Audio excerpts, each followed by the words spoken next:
দাদুরে, এই খেজুর আর পানি দিয়ে কয়দিন ইফতার করবো? মনটার ভিতর চাচ্ছে ফল ফুলও খাই। তুই মাদ্রাসা থেকে বাড়ি আসলি, তোরে কিছু খাওয়াতে পারলাম না। দাদু তুমি চিন্তা করো না, আমি যেভাবেই হোক তোমার জন্য ইফতারি ব্যবস্থা করবো ইনশাল্লাহ। ঠিক আছে দাদু। এই গরম গরম পেঁয়াজু সামোসা নিয়ে যান, ইফতারি নিয়ে যান। এই কি রে, আঙ্কেল আমাকে কাজে রাখবেন? তুই কাজ করবি তত থেকে মনে হচ্ছে তুই মাদ্রাসায় পড়িস। জি আঙ্কেল, আমার দাদুর জন্য ইফতারি কিনবো তো তাই কাজ খুঁজছি। আচ্ছা দাদুর জন্য ইফতারি কিনবি তো আমি দুটো সিঙ্গারা দিয়েছি, নিয়ে চলে যা। না আঙ্কেল, আমি আমার দাদুকে কথা দিয়েছি, আমি কাজ করে ওনার জন্য অনেক ফল নিয়ে যাব। আচ্ছা ঠিক আছে, আয় ভিতরে আয়। ঠিক আছে আঙ্কেল। আরে হা করতে কি দেখছিস? ভিতরে যাই ভালো করে ঝাড়ু দে। আচ্ছা। পিচ্ছি কাজ তো ভালোই পারে দেখছি। এই বেঞ্চগুলো ভালো করে মুছে দে। জি মহাজন।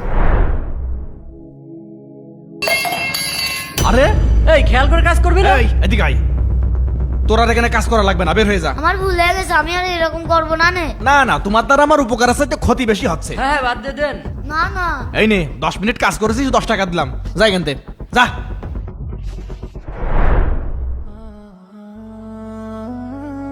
আরে কত সুন্দর আনারস, আরে লাল আঙুর।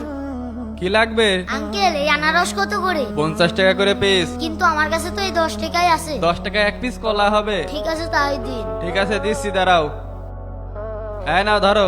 আঙ্কেল কলাটা প্যাকেট করে দিন। এক পিস কলা আবার তা প্যাকেট করে দেবো? হাতে নাও।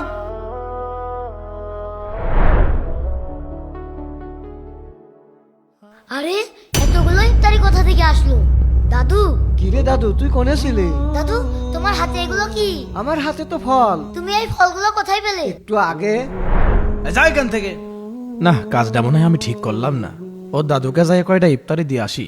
চাচা আসসালামু আলাইকুম। ওয়ালাইকুম আসসালাম। চাচা ইফতারি গুলো রাখেন। এতগুলো ফল কে দিল? চাচা আপনার নাতি ছেলে আজকে আমার দোকানে কাজ করেছিল, ও কিছু টাকা পেতো, আমি সেই টাকা দিয়ে আপনার জন্য ফল কিনে নিয়ে আলাম। ঠিক আছে বাবা। আসসালামু আলাইকুম। এত কি ভাবছিস? তাড়াতাড়ি ইফতারি করতে বয়। ভিডিওটি ভালো লাগলে অবশ্যই লাইক করবেন।